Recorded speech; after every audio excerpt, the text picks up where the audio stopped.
కూడా ఇప్పుడే వచ్చింది వీడియో ద్వారా. మరి ఆ తల్లి ఏం చెప్పబోతుంది, ఏంది ఏం కథ? మరి మార్నింగ్ న్యూస్లో ఇవాళ ఏ పేపర్లల్లో ఏమేమి జాతకం రాసుకొచ్చిర్రు గా కథ మాత్రం ఏందో చిన్నగా మరి ఇక సురువు చేద్దాము. అమ్మ తల్లి దా తాత నమస్తేనే. శరార్థి తల్లి, శరార్థి ఎలా ఉన్నావు? ఇక అంత నిమ్మలమే తల్లి, అంత నిమ్మలమే. ఇక మరి ముందుగాల మహాపత్రికను తీసుకుందాం. మహాపత్రికలో ముందుగాల ఏమొచ్చింది, ఏంది ఏం కథ అంటే, డ్రగ్స్ గంజాయి అమ్మితే వెన్ను విరిచేస్తాం, ఎక్కడ గంజాయి పండించినా ఈగల్ కనిపెడుతుంది. ఏదో గద్దను తయారు చేసిరాట. ఆ గద్ద ఆకాశంలో తిరుక్కుంటా ఎక్కడెక్కడ గంజాయి, ఎక్కడెక్కడ డ్రగ్స్ కథ ఆ భాగవతం అంతా పసిగడుతుందట గద్ద. మరి ఈ రకంగా గద్దలకు వీళ్ళు ట్రైనింగ్ ఇవ్వబోతున్నాడు సర్కారు పరంగా. డ్రగ్స్ నివారణలో తెలంగాణ దేశానికే ఆదర్శంగా నిలవాలి. హీరోల సినిమా లైఫ్ని కాదు, రియల్ లైఫ్ని ఆదర్శంగా తీసుకోవాలి. రామ్ చరణ్, విజయ్ దేవరకొండ కష్టాన్ని స్ఫూర్తిగా తీసుకోవాలి. ఈగల్ ఆవిష్కరణలో సీఎం రేవంత్ రెడ్డి.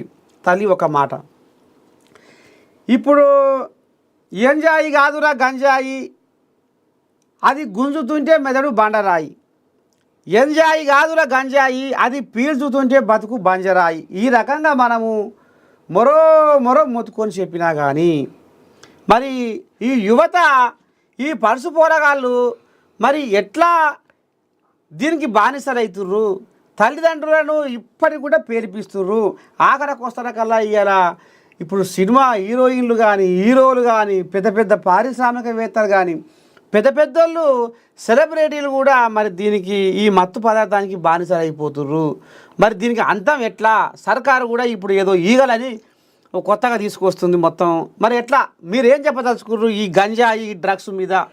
నిన్న యాంటీ డ్రగ్స్ డే అనేసి వరల్డ్ వైజ్గా చేశారు. దానికి మన సీఎం రేవంత్ రెడ్డి గారు వచ్చారు తాత. వచ్చి మన రామ్ చరణ్, వీళ్ళు మన విజయ్ దేవరకొండ గెస్ట్లుగా వచ్చారు. ఇది ఏంటంటే మన సొసైటీలో డ్రగ్స్ అనేది చాలా పెరిగిపోతుంది.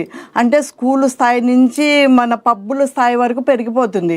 మన సీఎం రేవంత్ రెడ్డి గారు వచ్చిన దగ్గర నుంచి డ్రగ్స్ మీరు చాలా, నేను ఉక్కుపాదం మోపిస్తాను దీని మీద, దీన్ని నేను ఎట్లాగా ఇది చేయను అనేసి సెలబ్రిటీ స్థాయి నుంచి మీరు ఒక్కొక్క చిన్న యాడ్స్ చేయండి, జనాల్లోకి అవేర్నెస్ తీసుకెళ్ళండి.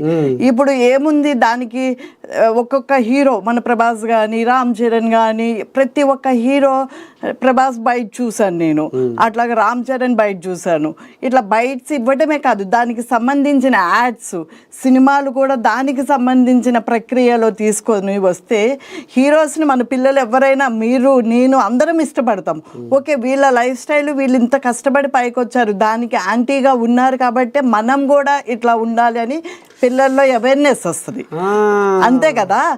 తల్లిదండ్రులు పోషణ తీసుకుంటే మనం పిల్లల్ని రెడీ చేసి బాక్సులు పెట్టి మంచిగానే స్కూల్కి, కాలేజీలకి పంపిస్తాము. ఇలా ఫ్రెండ్షిప్తో వీళ్ళు వాడేదో తాగుతూ మరి కొంచెం టేస్ట్ చేయరా బాగుంటుంది అనగానే తల్లిదండ్రుల పాత్ర ఎంతవరకు, ఇంటిలో వారు ప్రతి నిమిషం చూడరు కదా తాత.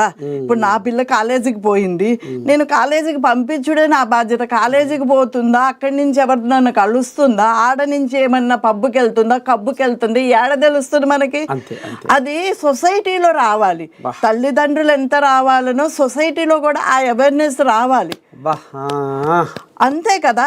ఇప్పుడు సీఎం రేవంత్ రెడ్డి గారు ఎందుకు అంత ఇదిగా 1.5 సంవత్సరం నుంచి ఫస్ట్ నుంచి ఆయన చెప్తూనే ఉన్నాడు, హీరోస్ ముందుకు రండి. మరి ఇప్పుడు ఇది ఈ డ్రగ్స్ను, ఈ గంజాయిని అరికడదామని సర్కారు కూడా బాగానే తనలాడుతుంది. మరో మొత్తుకొని చెప్తుర్రు, వద్దంటుర్రు. అది వీల్స్తే, అది తాగితే నడవంతరంగా, అర్ధాంతరంగా మీ జీవితాలు ఆగమైపోతాయి అనేది కూడా సర్కారు చెప్పుకొచ్చిన పోలీసు వాళ్ళు కూడా అని దండం పెట్టి ఇక మరి రోడ్ల మీద ఆడ ఈడ చెక్ పోస్టుల కాడ కూడా మరి వాళ్ళు కూడా గంపంత కనిపెట్టుకొని చూసినా కానీ మరి ఈ గంజాయి, ఈ కథ ఇప్పటికీ ఆడ దొరికింది, ఈడ దొరికింది అనేది వినపడుతుంది తల్లి.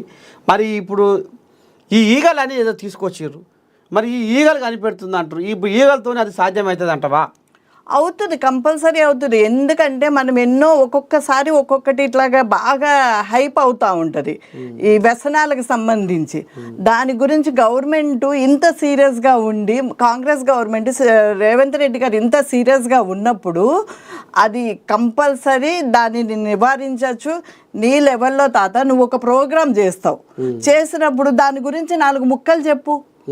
నా లెవెల్లో నేను ఏదో చిన్న కాంగ్రెస్ పార్టీ మీటింగ్కి వెళ్తాను, మహిళా మీటింగ్కి వెళ్తాను, అక్కడ 4గురికి ఆడవాళ్ళకమ్మ నీ బిడ్డల్ని మంచిగా చూసుకోండి, ఇలా జోలికి వెళ్ళొద్దని చెప్పిస్తాను. ఎవరి లెవెల్లో వాళ్ళు, ప్రతి ఒక్క పౌరుడు కూడా దాని గురించి పనిచేయాలన్నది నా అభిప్రాయము. సరే, ఇప్పుడు ఇప్పటికైనా మరి గంజాయి డ్రగ్స్ అనేది మరి ఈ